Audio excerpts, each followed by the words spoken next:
My name is Jeevan Tondaman. I was the former State Minister of Estate Housing and I'm currently Member of Parliament for Nuwara district. No, absolutely not. I believe it's a human right to not be discriminated and to live in, live in a world where you're free of fear or any sort of discomfort. So I don't think anyone should be discriminated against.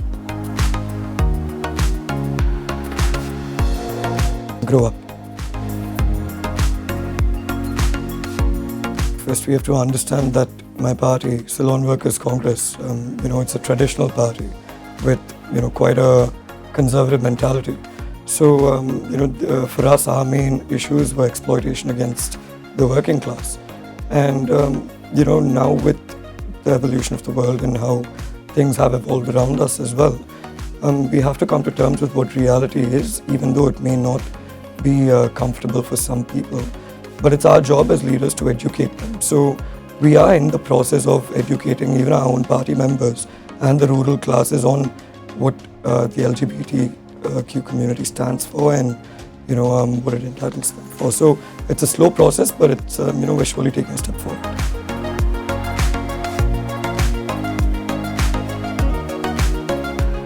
Yes, I'm aware.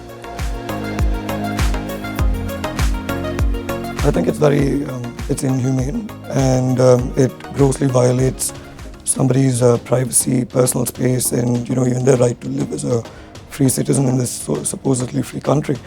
But it comes down to the fact that more than these sort of practices done by the authorities, it comes down to the fact that our education system is broken. Where we have not been taught acceptance, where we have not been taught how to live in an inclusive community. And so things have to change from there. So as of now, what we have done as a political party in Parliament is that we met the Justice Minister recently, and when we met the Justice Minister, there were certain other issues we had to bring up, and along with those issues, we even brought up the issues faced by the LGBTQ community in Sri Lanka itself, and the lack of recognition given to them. So when these issues were brought up, we were also given it in a form of writing as a proposal to the 21st Amendment that a person should be able to live in this country regardless of their sexual orientation without having the fear to express how they feel or just be who they are. So these are the steps that we have taken right now, but it's still not enough, because even though we did take these steps, there was still widespread criticism on why this issue was brought up during an economic crisis. But I think it's our duty to understand the fact that even if there is one issue going on, that doesn't necessarily negate the other issues that are parallelly running across. So, there is no particular right time as to when an issue should be brought up. But, if it is an issue, it must be addressed.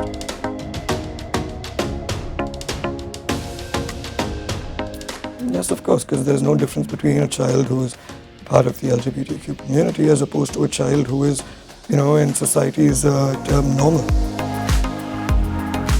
Of course I do.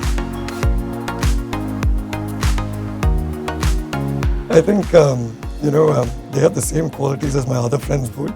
They have their good qualities and their bad qualities, but at the end of the day, one thing I have noticed which sets them apart is how much they recognize empathy. Because I think, I'm assuming it's because it would not have been an easy childhood for them growing up, with people constantly rejecting them or treating them differently. So with that, I feel they have developed a sense of empathy which is higher than that of an individual who is heterosexual. Well, not just Sri Lanka, but LGBTQ people all over the world.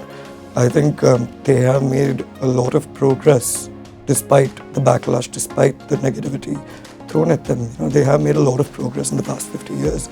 And I think one of the main reasons for that is that they kept the conversation going no matter what.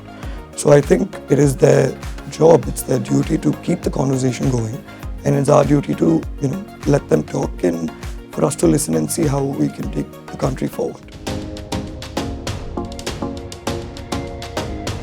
Because I think we have to learn from history. If you look at history, there have been many races, there have been many cultures, religions which have come and gone. Some have stayed longer than the others, and some have ceased to exist overnight.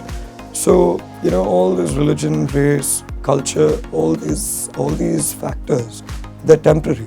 The only thing that is of any sort of permanence is humanity, mankind. So, I think we owe each other at least that basic amount of respect where we live and let live. So I feel that is the most important aspect.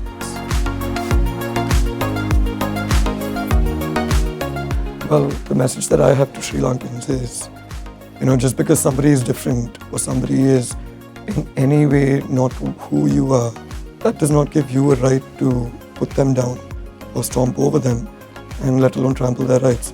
So with this being said, I really hope that the new breed of Sri Lankans that have taken over this country, are a more inclusive society, which you can see, and are allowing people to talk and, we take it seriously. That's about it.